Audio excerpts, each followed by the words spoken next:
Welcome back. On behalf of President Abdel Fattah al-Sisi, Dr. Ayman Ashur, Minister of Higher Education and Scientific Research, leads an Egyptian delegation at the opening of the summit of heads of state and government of the Group 77 and China under the title Current Development Challenges, the role of science, technology and innovation, in the presence of Secretary General of the United Nations and a number of heads of state and the government.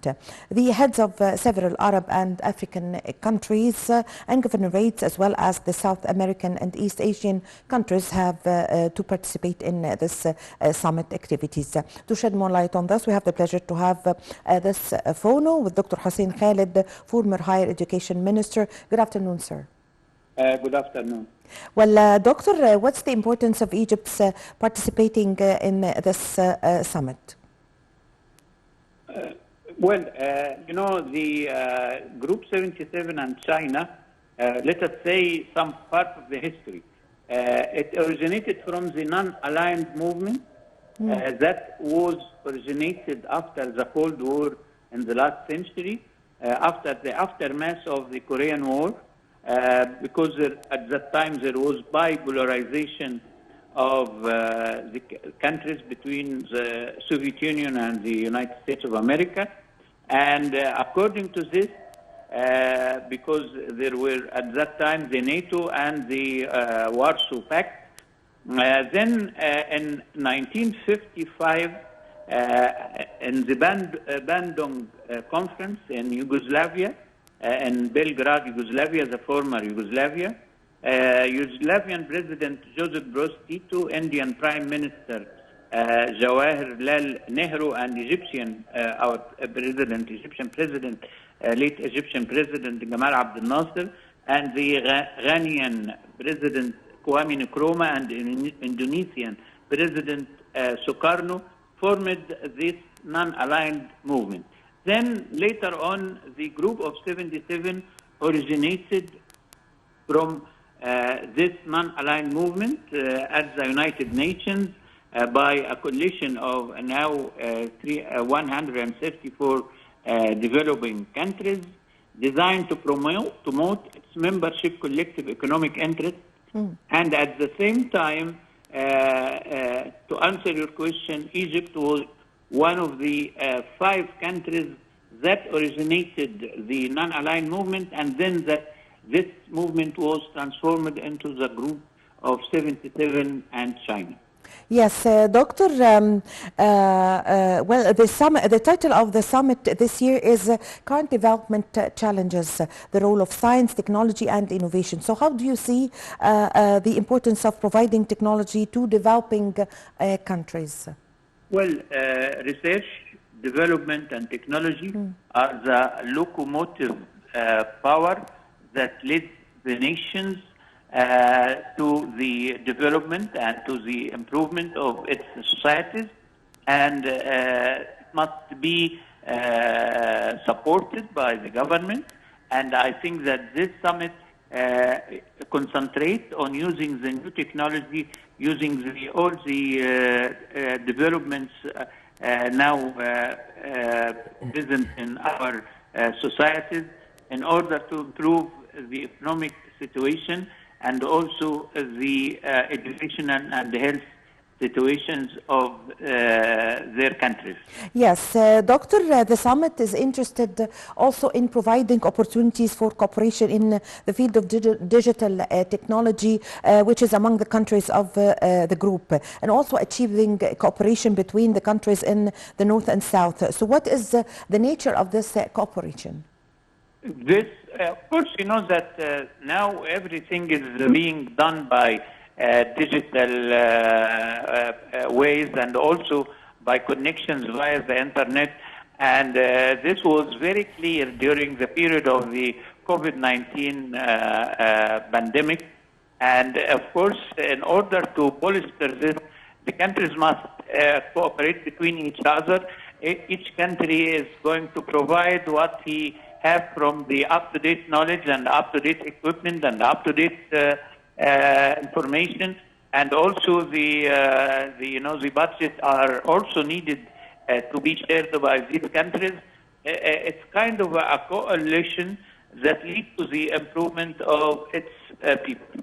Yes, Doctor, how does the exchange of experiences between the G77 countries and China contribute to the development of education in the developing countries?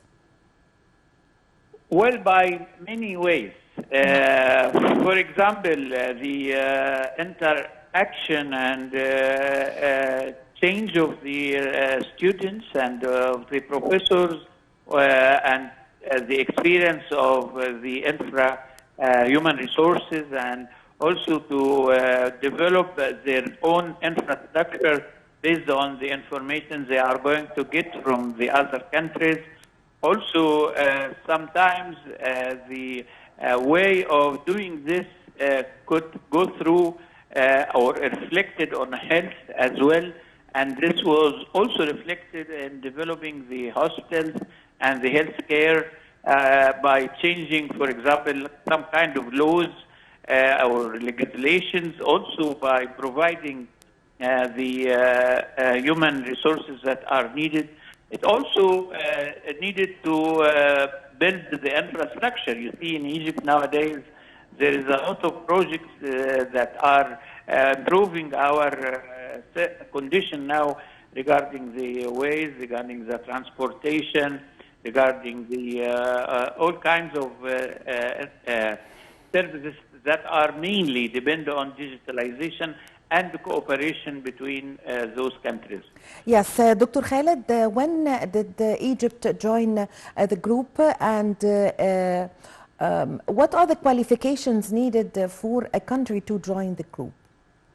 Well, as I told you before, Egypt was one of the founders, one of the 5 founders of the non-aligned movement in the year 1955. 65, yes. This was transformed into the G77. Yes. And Egypt chaired many of the summit meetings that have been done along the years since 1964 yes. Till now, 3 or 4 times. And also Egypt was also helping in developing the constitution and the laws of this group. Yes.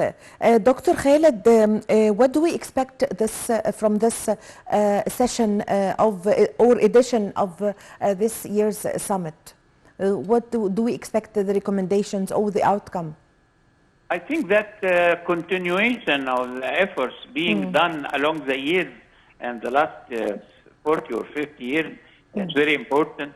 Also, the distribution of the duties that are being asked for from different countries. Also, letting every country know what the other one is doing and how they can collaborate together. And these recommendations usually are delivered to the United Nations and also to the governments of these countries in order to help them to accommodate and raise the standard of the services provided to their people. Yes, and this group have started since the year 1964, and Egypt joined as a founder in 1965, as you've just mentioned. Exactly. Yes. Yeah, of course, Egypt plays a significant role since the start of the Group 77, as we can see. I thank you very much for your time. Thank you for your valuable information. Dr. Hussein Khaled, former Higher Education Minister. Thank you very much for joining us over the phone. Ladies and gentlemen, a short break, and I'm going to be back with you.